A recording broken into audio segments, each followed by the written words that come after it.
সুপ্রিয় দর্শক, আমি রাশেদ কাদের আপনাদেরকে স্বাগত জানাচ্ছি জর্ডানস্থ বাংলাদেশ দূতাবাসের সামনে থেকে। আজকে জুলাই বিয়ন্ড বর্ডার্স দিবস, যেটা রেমিডেন্স যোদ্ধা দিবস নামে পরিচিত, বাংলাদেশ দূতাবাসের উদ্যোগে পালিত হচ্ছে।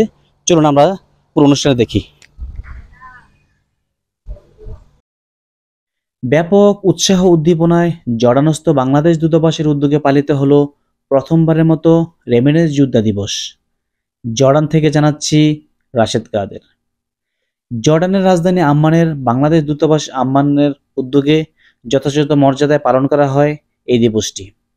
অনুষ্ঠানের শুরুতেই রাষ্ট্রদূত জনাব নুরি হেলাল সাইফুর রহমান দূতাবাসের কর্মকর্তা, কর্মচারী, কমিটি নেতৃবৃন্দ ও রেমিডেন্স যোদ্ধাদের নিয়ে জুলাই বিপ্লবের ছবি প্রদর্শন করেন। দূতাবাসের ইনডোরের শুরুতেই জুলাই বিপ্লবের শহীদদের বিধি আত্মার রুহের মাগফিরাত কামনা করে 1 মিনিট নীরবতা পালন করা হয়। দূতাবাস প্রধান ও প্রথম সচিব জনাব শাহেদ বিন আজিজের সঞ্চালনায় জুলাই আগস্টের পুরো কথা তুলে ধরেন প্রথম সচিব উম্মে সালমা। রেমিডেন্স যোদ্ধাদের মধ্যে বক্তব্য রাখেন ইঞ্জিনিয়ার মামুন, আয়েশা আক্তার, আরফিন জাহান, খান মোহাম্মদ লিটন সহ অন্যান্যরা। প্রথমবারের মতো রেমিডেন্স যোদ্ধা দিবস, এ নিয়ে ছিল ব্যাপক উৎসাহ উদ্দীপনা প্রবাসীদের মাঝে। আমরা সবার কথা শুনব। আন্দোলনে সক্রিয় অংশগ্রহণ করেন। জুলাই 24 তথা পালাবদলের পথ। 1830 সালের জুলাই বিপ্লব ছিল ফ্রান্সের ইতিহাসে একটি গুরুত্বপূর্ণ রাজনৈতিক ও সামাজিক পরিবর্তনের সূচনা। এটি ঘটেছিল রাজা চার্লস এক্সের কর্তৃত্ববাদী শাসনের বিরুদ্ধে জনতার প্রতিবাদের ফলস্বরূপ। চার্লস এক্স ফ্রান্সের রাজা হিসেবে একনায়কতন্ত্র কায়েম করেছিলেন। তিনি সংবাদপত্রের স্বাধীনতা ভঙ্গ করেন, পার্লামেন্ট বাতিল করেন ও শ্রমজীবী মানুষের রাস্তায় নেমে আসে। মাত্র 3 দিনের প্যারিসের জনগণ রাজপথে নেমে এসে রাজাকে সিংহাসনচ্যুত করে এবং একটি নতুন সাংবিধানিক রাজতন্ত্রের ভিত্তি স্থাপন করে। 27 জুলাই প্যারিসের মানুষরা ব্যারিকেড তৈরি করে রাজপথ অবরোধ করে। সরকারি বাহিনীর সঙ্গে সংঘর্ষে শত শত মানুষ প্রাণ হারায়। শেষ পর্যন্ত চার্লস এক্স রাজত্ব ত্যাগ করে পালিয়ে যান। দলের বিপক্ষে ছিল না, এটি ছিল অন্যায়, দুঃশাসন ও বৈষম্যের বিরুদ্ধে। এটি ছিল তারুণ্যের সাহস, নারীর কণ্ঠস্বর, শ্রমজীবী মানুষের আকাঙ্ক্ষা, প্রবাসীদের ভালোবাসা, সবকিছুর সম্মিলিত। যারা প্রতিদিন দেশের সীমানার বাইরে থেকেও দেশের ভেতরকে প্রাণবান করে রাখে, যারা নীরবে নিভৃতে নিজেদের ঘাম শিল্পী। তারা শহরের কোলাহলে থাকে না, মঞ্চে উঠে কথা বলে না, কিন্তু তাদের দিবসটি ছিল 23শে জুলাই, ঢাকা মাইলস্টোন দেশের 1 কোটি প্রায় 1.5 কোটি প্রবাসী বাংলাদেশের বাইরে যারা বাংলাদেশকে এগিয়ে নিয়ে যেতে কাজ করছেন বিশ্বের বিভিন্ন দেশে, তথা আমরাও বাংলাদেশের প্রতিনিধি হয়ে জর্ডানে কর্মরত আছি। অনেকেই অনেক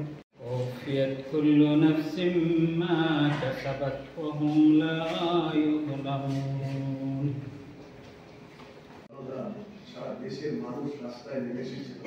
আসলে গ্রামীণ লগ্নে বিদেশে বসে বিদেশের প্রবাসীরা তাদের প্রতি সমবেদনা জানার জন্য সরকার তাদেরকে মুক্ত করে দিয়েছে। প্রবাসীরা শুধু এই সমবেদনা জানেন না, দেশের অর্থনীতিতে সরকারের সবচেয়ে বড় প্রবৃদ্ধি আনছেন এই রেমিডেন্স যোদ্ধারা। দেশের জুলাই বিপ্লবে আমরা প্রবাসীরাও তাদের বাংলাদেশি যে ছাত্রদের কাজে কাজ নিয়ে আমরাও হয়েছিলাম।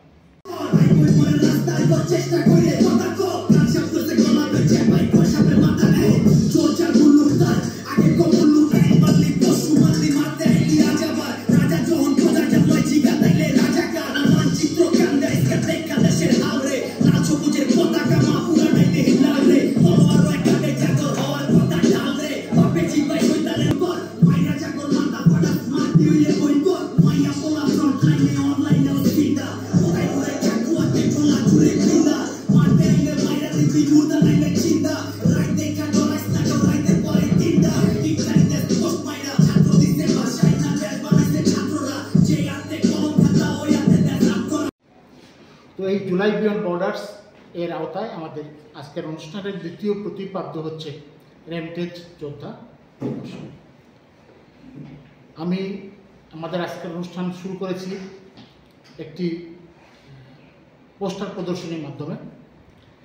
এই পোস্টারে নানান রকম ছবি আছে, সবগুলি মানুষের হাতে আঁকা। কেউ তাকে বলেনি যে তুমি আসো দেওয়ালে এই চিত্রটি এঁকে তোলো, ফুটিয়ে তোলো। সবাই নিজ বোধ থেকে, নিজের আন্তরিকতা থেকে, নিজের প্রেরণা থেকে এই ছবিগুলি তৈরি করেছেন। এই ছবিগুলোর একটাতে লেখা ছিল আজকে, যেটা আমি নোট করেছি, সেটা হচ্ছে যে the power of the people is stronger than the people in power. এটি পৃথিবীর ইতিহাসে বারবার শাসকদের আগে ব্রিটিশ শাসকদের সময় প্রমাণিত হয়েছে এবং ৭১-এর পরে ২০২৪ এসে বাংলাদেশেও সেটা প্রমাণিত হয়েছে যে যে মানুষ পাওয়ারে থাকে তার চাইতে যারা বাইরে থাকে তাদের পাওয়ার, যেটাকে আমরা পিপলস পাওয়ার বলি, আমরা যেটাকে বলি জনগণই সকল ক্ষমতার উৎস, সেটি চিরকালই বড়। আমার হচ্ছে যে সেখানে মানুষের যুদ্ধের পুরোটাই আমি বাইরে থেকে দেখার সুযোগ পেয়েছি এবং আমি খুব গর্ব করে বলতে পারি যে ৫ই আগস্ট শুরু হওয়ার আগেই, অর্থাৎ মে মাসের প্রথম সপ্তাহে সরকার ডিসিশন নেয় যে আমাকে জর্ডানের রাষ্ট্রদূত করা হবে। ফলে জর্ডানের বাঙালিরা কী করছে এই বিষয়টাতে আমার ন্যাচারালি একটা বেশি আকর্ষণ ছিল, আগ্রহ ছিল। তো আমরা ফেসবুকে এবং অন্যান্য মাধ্যমে জর্ডানের অবস্থানরত বাংলাদেশিদের আন্দোলন, দেশ নিয়ে উদ্বেগ, উৎকণ্ঠা আমরা খুব আমাকে খুব উদ্বুদ্ধ করছিল। ফলে আমি যখন আগস্ট মাসের ৫ তারিখে মূল ঘটনাটি ঘটে গেল, সেই মহাকাল গত বছর দায়িত্ব গ্রহণ করার পর আমি নিজেকে অনেক গর্বিত বোধ করছি। সুযোগমণ্ডলী, আজ আমরা রেমিটেন্স দিবসের কথা বলছি। আমি গর্ব করে বলতে চাই যে এখানে উপস্থিত সবার মতো আমি নিজেও একজন রেমিটেন্স যোদ্ধা। প্রথমবারের মতো বাংলাদেশ দূতাবাসের উদ্যোগে পালিত হলো রেমিটেন্স যোদ্ধা দিবস।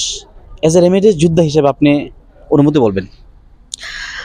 একজন রেমিটেন্স যোদ্ধা হিসেবে আমি খুবই আনন্দিত এবং গর্বিত, যেহেতু বাংলাদেশ দূতাবাসের উদ্যোগে এই প্রথমবার জর্ডানের বুকে রেমিটেন্স যোদ্ধাদের জন্য একটি এই বর্তমানে এই দিনে একটা দিবস পালিত হলো। এটা আসলে আমরা যারা বাহিরে কাজ করছি, আমরা যখন দেশে আমাদের টাকা পাঠাচ্ছি, আমরা শুধু কিন্তু টাকা পাঠাচ্ছি না, আমরা আমাদের শ্রম, আমাদের ঘাম, আমাদের ভালোবাসা পাঠাচ্ছি।